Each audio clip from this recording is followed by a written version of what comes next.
Hi friends! ఈరోజు మన స్వప్న స్వగృహ కిచెన్లో మరోసారి కొత్త వంటతో మీ ముందుకు వచ్చాను. అదే క్యాలీఫ్లవర్, పెసరపప్పు, టమాటో కర్రీ అండి. దానికోసం క్యాలీఫ్లవర్ని ఈ సైజులో కట్ చేసి పెట్టుకున్నాను.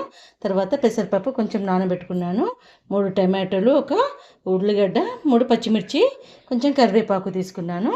తర్వాత ఎలా చేయాలో చూపిస్తాను. క్యాలీఫ్లవర్లో వేడి నీళ్ళు వేసుకోవాలండి ఎప్పుడు కానీ. వేడి నీళ్ళు వేసేసుకొని ఒక 10 నిమిషాలు పక్కకు ఉంచేసుకోవాలి. తర్వాత ముందుగా నా వీడియోని చూస్తున్న వారు నా వీడియోకి ఒక లైక్, షేర్ అండ్ సబ్స్క్రైబ్ చేసి చూడండి. వంటలోకి వెళ్దామా? గిన్నె పెట్టి అందులో ఆయిల్ వేసుకోవాలండి. ఆయిల్ వేసుకొని ఆవాలు, జీలకర్ర వేసుకోవాలి. ఆవాలు, జీలకర్ర వేగినాకని మనము కరివేపాకు వేసుకోవాలి. కరివేపాకు వేసుకొని కరివేపాకు వేగుతుంటే పచ్చిమిర్చి వేసుకోవాలండి. 4 పచ్చిమిర్చి కట్ చేసుకున్నాను. నేను ఎక్కువ వేయట్లేదు, కారం వేస్తాను కొంచెం, అందుకే పచ్చిమిర్చి కొంచెం తక్కువ వేస్తున్నాను. 4 పచ్చిమిర్చి వేసి వేపుకోవాలి. తర్వాత ఆనియన్, ఇవి బాగా గోల్డెన్ బ్రౌన్ వేగన అవసరం లేదండి, కొంచెం వేగితే సరిపోతుంది. ఇందులో ఆనియన్ కొంచెం వేగినాక అల్లం వెల్లుల్లి పేస్ట్ అండి కొంచెం వేసి ఒక 5 నిమిషాలు వేగనీయాలి, పచ్చివాసన పోయేదాకా. ఇలా మంచిగా కలుపుతూ వేపుకోవాలి. తర్వాత ఇందులో కొంచెం పసుపు వేయాలి. పసుపు వేసేసి మనం ముందుగా నానబెట్టుకున్న పెసరపప్పు ఉంది కదండి, అది వేసేయాలి.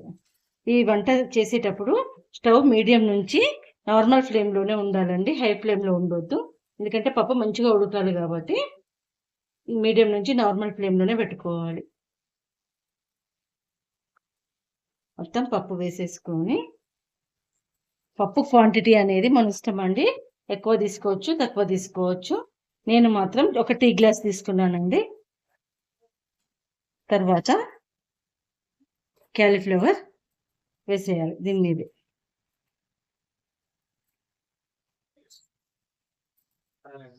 తర్వాత దీని మీద కొంచెం ఉప్పు వేసి మూత పెట్టుకోవాలండి. మంచిగా అప్పుడు ఉడుకుద్ది, క్యాలీఫ్లవర్ అనేది కిందికి దిగుతుంది.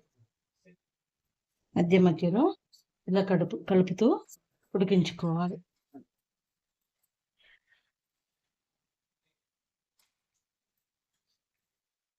చూడండి, కర్రీ అనేది ఈ స్టేజ్లో ఉన్నప్పుడు మనము కారం వేసుకోవాలి. కారం అప్పుడు 4 పచ్చిమిర్చి వేసినాం కాబట్టి కొంచెం కారం వేసుకుందాం. ఉప్పు కారాలు ఎప్పుడు కానీ ఎవరి టేస్ట్కి తగ్గట్టు వాడకండి. నేను ఈ స్పూన్ తోటి 1/2 స్పూన్ వేస్తున్నాను కారం.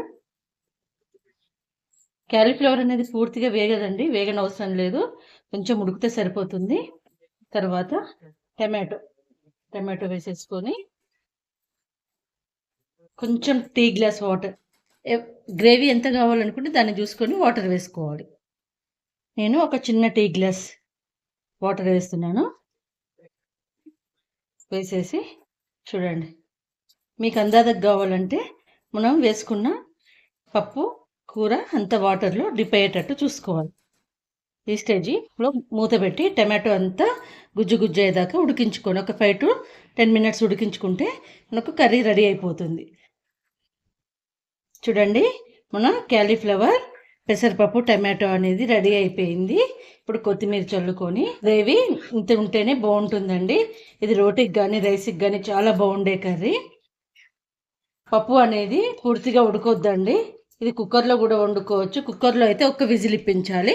బయట అయితే చూడండి, పప్పు ఇలా ప్రెస్ చేస్తే ఇట్లా నడుగుతుంది కానీ మెత్తగా ఉండదు. లేకపోతే చల్లారినాక గ్రేవీ లేకపోతే గట్టిగా అయిపోతుంది కర్రీ. సో ఈ గ్రేవీ ఉంచుతాను. సో మీరు కూడా ఇలా సింపుల్గా నేను చెప్పిన పద్ధతిలో చేసుకొని ఎలా వచ్చిందో కామెంట్ బాక్స్లో కామెంట్ పెట్టండి.